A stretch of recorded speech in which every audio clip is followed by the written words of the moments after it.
មាត់ផ្ដិតជួបផ្ពាល់ឆ្វេងលន់អូនអោបជាប់ខ្នើយឲ្យបងមួយនឹងស្រមៃពលអើយពលមាន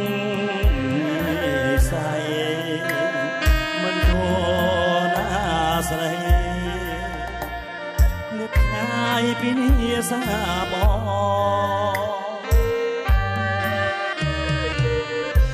ពេលនេះគ្លៀតកាយឆ្ងាយទៅទាំងក្លិនរីស្នេហ៍ព្រៀបដូចសូបិនស្រណោតែក្លិនទេបានស្គាល់ម្ដងមិនគួរកម្មឲ្យប្រត់ល្អ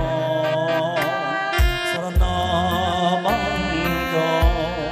ព្រោះថាលំអក្លិនស្រីបងយំសួរពកមិនប្រងឆ្លើយបងស្រែកសួរខ្នើមិនចាញ់ស្ដីបងផ្ដាំតាមខ្យល់ប្រែកបានដល់ស្រីលន់ហើយនៅតែមិនអើយបានស្រណោ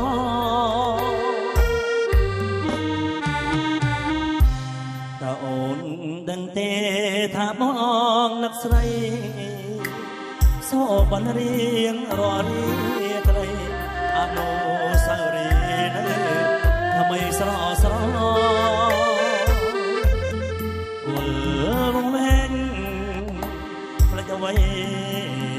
ទាំងអមើលសែនស្រឡំព្រោះតែក្លិនធ្លាប់ស្គាល់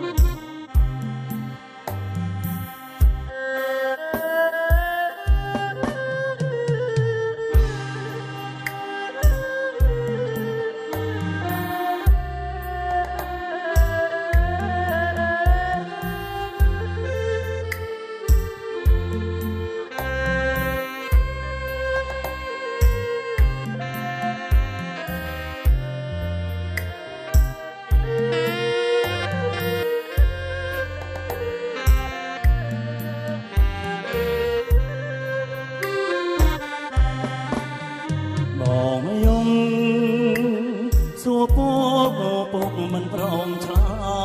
យបងស្រែកសួរខ្នើមិនចាញ់ស្ដីប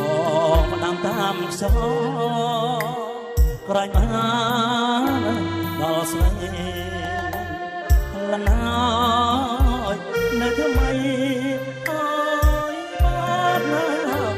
ស្រណោ